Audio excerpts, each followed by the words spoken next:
Rifki, lagi. Assalamualaikum warahmatullahi wabarakatuh. Sugeng enjing Bapak Ibu guru sing kula hormati, ing kesempatan iki kula arep nyritakno kebersihan sekolah. Sekolah itu kapan kanggo sinau lan cita-cita. Mula saka kuwi kebersihan dadi tanggung jawab kita. Lan ora kanggo petugas kebersihan, nanging juga siswa lan guru. Sekolah sing resik bakal gawe kahanan sinau dadi luwih nyaman. Yen kelas resik gawane seger lan ora ono sampah berserakan. Mesti kita bakal luwih semangat sinau.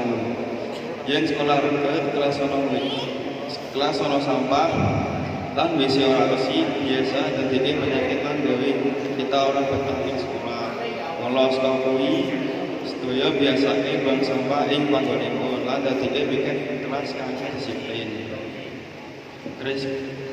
Keresikan menika paling saking iman. Monggo kita jaga kesesarengan sekolah kita supados tetep asri.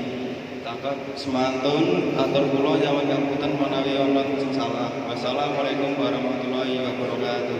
Waalaikumsalam warahmatullahi wabarakatuh.